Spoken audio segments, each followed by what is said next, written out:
Bonjour. Alors aujourd'hui, je voudrais vous parler de la procédure d'extension en matière de procédure collective. Alors il arrive que parfois, un mandataire judiciaire qui soit en charge d'un dossier de liquidation judiciaire sur une société donnée sollicite du tribunal l'extension de cette procédure collective à une autre entité. Alors que ce soit au patrimoine personnel du dirigeant ou alors à une autre société, afin d'englober deux sociétés dans une même procédure collective. Alors sachez que pour demander une extension de procédure d'une société à une autre, en tout cas d'un patrimoine à un autre, il faut quand même certains critères qui ont été définis par la jurisprudence. Alors d'une part, être en présence de sociétés dont les patrimoines sont tellement imbriqués qu'on ne parvient plus à déterminer quel est le patrimoine de l'une ou de l'autre. Donc c'est le cas lorsque vous avez des flux très étroits et très nombreux entre deux sociétés, ou alors lorsque vous avez des relations financières anormales.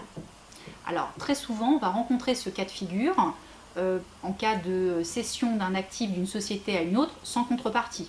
Par exemple, une société qui va céder son fonds de commerce à une deuxième société sans qu'un prix n'ait été payé. Donc là, vous êtes en situation anormale entre ces sociétés, ce qui peut donner lieu à une extension d'une procédure à une autre. C'est également le cas si vous avez des flux financiers anormaux. Par exemple, une société paye sans aucune raison la dette d'une autre société, directement avec son compte bancaire. Alors le mandataire judiciaire, bien souvent, pourra engager ce type d'action qu'en présence, en tout cas, d'un intérêt légitime. Alors l'intérêt légitime, c'est quoi? C'est de pouvoir appréhender un actif supérieur qui va pouvoir désintéresser les créanciers des deux sociétés, puisqu'on va avoir une seule procédure collective qui va concerner deux sociétés.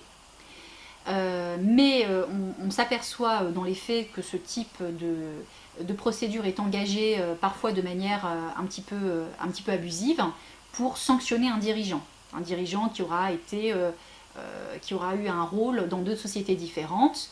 Et à titre de sanction, d'une certaine manière, le mandataire judiciaire demandera l'extension à la deuxième société pour pénaliser ou sanctionner ce dirigeant. Alors ce qui ne correspond pas véritablement aux critères légaux de cette procédure, puisqu'il faut, comme je vous le disais, un intérêt légitime, donc il faut en tout cas avoir un espoir d'appréhender un actif supérieur. Et il arrive que cette deuxième société n'ait pas d'actif supérieur, mais que des dettes. Donc si c'est pour se retrouver avec plus de dettes en englobant une deuxième société dans une même procédure collective avec un actif moindre, cela n'a aucun intérêt.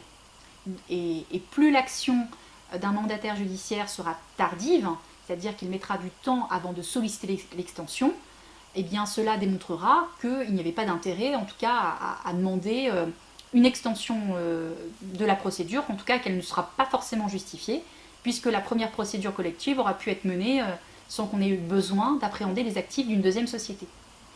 Donc vous avez des voies de recours si cela se présente à vous, et si vous contestez les relations financières anormales qu'on vous oppose entre les deux sociétés, vous pouvez effectivement faire appel et demander à ce que l'extension ne soit pas prononcée.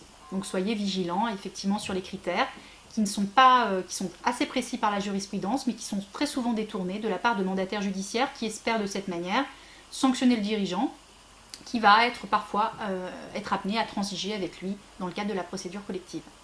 En tout état de cause, chaque dossier est différent, donc faites-vous accompagner par un avocat qui saura, au vu des pièces de votre dossier, vous conseiller au mieux sur les voies de recours.